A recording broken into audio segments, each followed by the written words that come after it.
Lectura del Santo Evangelio según San Mateo. Gloria a ti, Señor. En aquel tiempo los fariseos, al oír que Jesús había hecho callar a los saduceos, se reunieron en un lugar y uno de ellos, un doctor de la ley, le preguntó para ponerlo a prueba: Maestro, ¿cuál es el mandamiento principal de la ley? Él le dijo: amarás al Señor tu Dios con todo tu corazón, con toda tu alma, con toda tu mente. Este mandamiento es el principal y primero. El segundo es semejante a él: amarás a tu prójimo como a ti mismo. En estos dos mandamientos se sostienen toda la ley y los profetas. Palabra del Señor. Gloria a ti, Señor Jesús.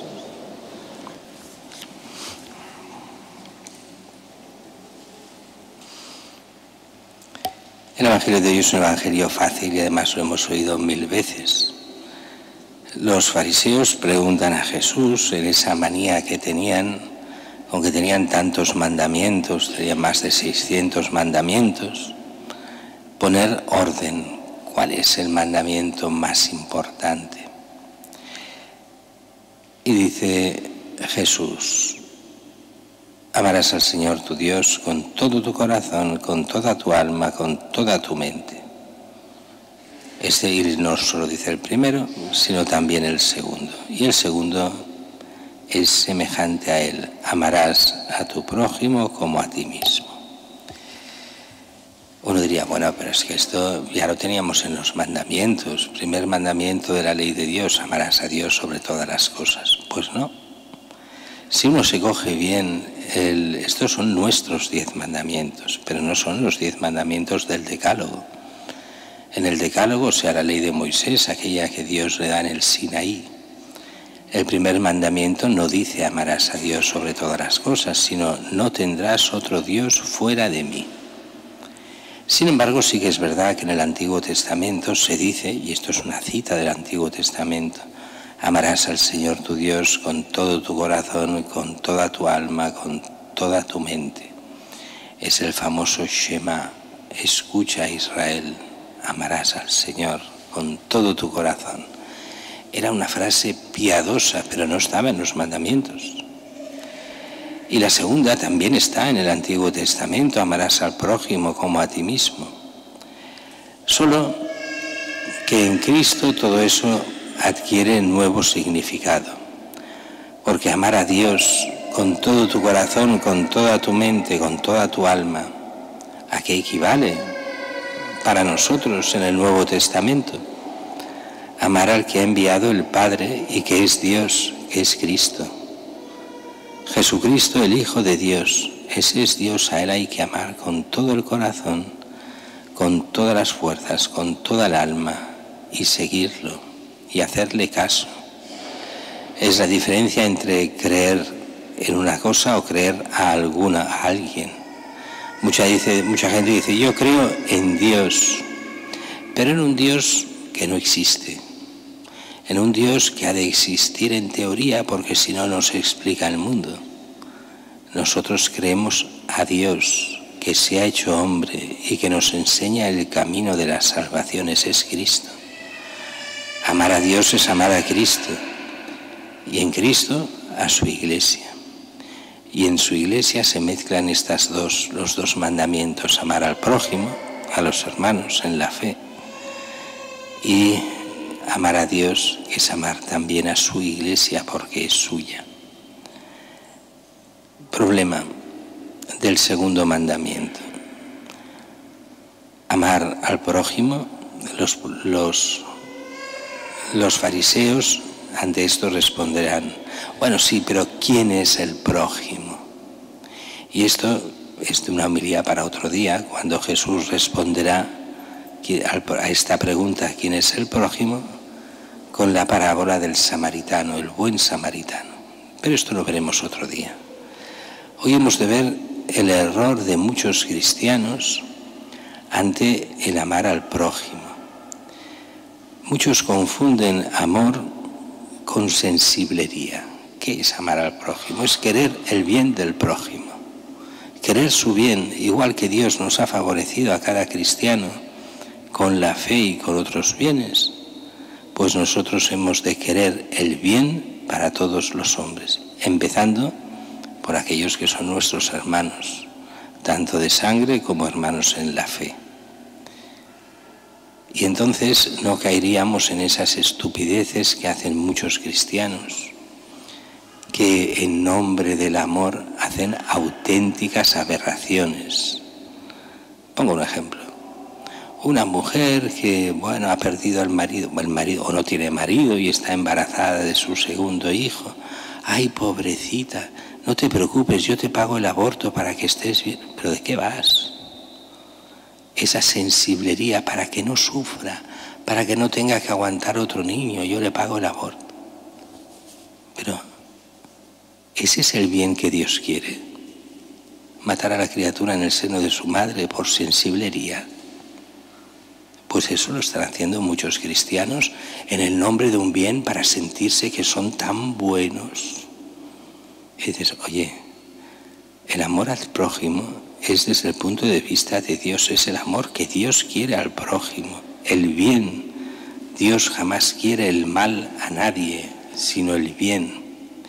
Y que hagamos su voluntad. Claro, aquí estos son los mismos que cuando algo va muy mal, y resulta que uno tiene un problema enorme, o un accidente, o una desgracia, o un muerto en la familia joven, o cualquier cosa, solo se les ocurre decir, ay, es que es la voluntad de Dios, y hemos de aceptar la voluntad de Dios. ¿Qué?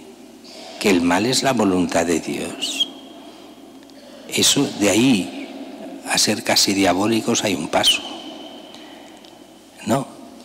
Pase lo que pase, confiamos en Dios, claro que sí. Pero que los males son la voluntad de Dios y los bienes no lo son. Cuando algo pasa de bueno, en vez de dar gracias a Dios, son los mismos que dicen, mira qué bien lo he hecho, porque yo soy trabajador, yo soy no sé qué, mira, y he conseguido esto y esto y esto. Y no dan gracias a Dios, sino a ellos mismos. Y cuando hay un mal, es la voluntad de Dios. ¿Eso es el amor a Dios? Decirle que los males son culpa suya y los bienes no. Cuando es al revés, todo bien viene de Dios y todo mal no viene de Dios, pero Dios puede sacar cosas buenas de los males, eso sí. Pero el mal no es la voluntad de Dios. Que un borracho haya bebido demasiado y con un coche mate a 4 personas, ¿eso es la voluntad de Dios? No. ¿Que Dios pueda de ese mal sacar bienes? Sí, pero no es la voluntad de Dios, no mezclemos las cosas. A Dios le atribuimos los males, de ahí al ateísmo hay un paso. Y no damos gracias a Dios por todo lo bueno que tenemos. Y siguiendo esto se nos pone esa primera lectura, que son cosas prácticas que hacían los judíos, que no estaban en los mandamientos, en el decálogo, pero que eran son fruto del bien. Fijaros cómo dice, no maltratarás ni oprimirás al emigrante, pues emigrantes fuisteis vosotros en la tierra de Egipto. ¿Cuánta gente hay que odia a los emigrantes y los explota sin problemas? Y los trata mal. Y pudiéndoles dar seguridad social, los contrata en negro. Y pudiendo hacerles el bien, les importa poco porque son de fuera. Otros no, otros los tratan muy bien. Por eso es ir contra el mandamiento de amar al prójimo. Por eso no maltratarás ni oprimirás al emigrante. No explotarás a las viudas ni a los huérfanos. Eso era muy típico, explotar viudas y huérfanos. Recordemos que una viuda o un huérfano que se ponía a trabajar cobraban una 7ª parte del sueldo de un adulto. Era explotarlas, trabajaban casi como un adulto para cobrar 7 veces menos o una 7ª parte. Eso era oprimir los huérfanos y las viudas. Y en la mentalidad del Antiguo Testamento esto es un pecado que clama contra Dios, la venganza de Dios. Hay pecados que claman realmente. El aborto es uno de ellos. la explotación infantil o de las viudas, el oprimir a los extranjeros o a los que no tienen aparentemente derechos. Todo eso claman contra Dios. Y Dios no se lo toma a la ligera. Si los explotas y gritan a mí, yo escucharé su clamor, se encenderá mi ira y os mataré a espada, dice el Señor. Caramba, se pone duro. Vuestras mujeres quedarán viudas, vuestros hijos huérfanos. Cuidado cómo maltratéis al prójimo, porque Dios no tendrá piedad de vosotros. Y esto ya es en el Antiguo Testamento. Imaginaos en el Nuevo, donde Dios no usa este lenguaje, Cristo no usa este lenguaje, pero nos pide mucho más que en el Antiguo Testamento. Y si en el Antiguo Testamento esto ya era así, imaginaros en el Nuevo, en nosotros. Curioso, si prestas dinero a alguien de mi pueblo, a un pobre que habita contigo, no serás con él usurero, cargándole intereses. Hay que ir con cuidado con la usura que mata, porque la usura lo que hace es intereses gravosos que no pueden pagar para estar endeudados siempre y perderlo todo.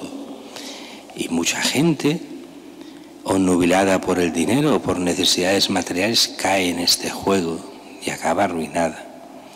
Una cosa es aquellos intereses que ante la inflación nos hacen no perder demasiado con la inflación, y otros son los intereses de usura, aquellos intereses que hacen daño a aquel que recibe el préstamo porque difícilmente podrá pagar y que suponen mucho de lo que ganan para eso. Y continúa diciendo: y si tomas en prenda el manto de tu prójimo, se lo devolverás antes de ponerse el sol. Eran las prendas, había gente que pedía algo y bueno, dame una prenda y te lo cambio, cuando me lo devuelvas te doy la prenda. Si la prenda era el manto se tenía que devolver antes de ponerse el sol. ¿Por qué? Porque la gente en aquellos tiempos dormía en cualquier sitio.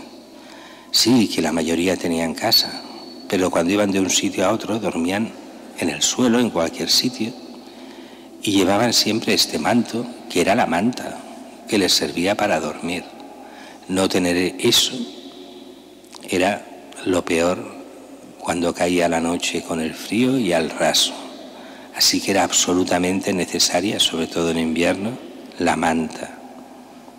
Así que, ¿dónde se va a acostar si no tiene para cubrir su cuerpo? Si grita a mí, yo lo escucharé. O sea, yo actuaré contra esa persona que hace eso. Recordemos que este tipo de actuar contra, el hacer justicia, sale también en el Nuevo Testamento. ¿Os acordáis? Aquella viuda que va al juez continuamente para que le haga justicia y el juez se la saca de encima y al final le hace justicia para que no le vea, para que no le moleste más. Pues Jesús dice: si esto hace el juez injusto, ¿cómo no el Señor Dios hará justicia a aquellos que se lo pidan? Lo que no tenemos derecho es a tomarnos la justicia por nuestra mano, pero pedir justicia a Dios, eso está en toda la Biblia, desde el principio hasta el final. Hasta en el cielo se pide justicia. Esto sale en el libro del Apocalipsis, de aquellos que han muerto por la sangre del Cordero, que claman justicia a Dios. Es verdad que el clamar justicia en el Nuevo Testamento tiene dos significados. Uno es la santificación y otro es el clásico de dar a cada uno el que se merece. Cuando nosotros pedimos justicia, pedimos primero ser santos, después la conversión del que me hace el mal, y si ese no se convierte, al menos que devuelva y cargue con su pecado.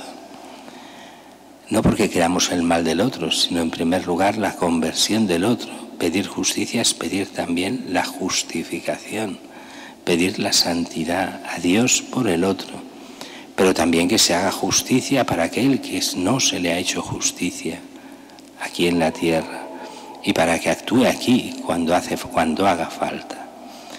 La oración tiene mucho más poder del que pensamos, pero que sea una oración fuerte, serena y constante. Pero a la vez Dios responde de formas muy curiosas y muy raras. Le pedimos una cosa y nos hace otra. Y cuando nos la ha hecho nos damos cuenta que era mejor lo que nos da que lo que pedíamos. Por eso es difícil a veces entender a Dios. Y se le entenderá cuando más cerca estés de Él, cuando más lo ames. Y Él te hará comprender su voluntad.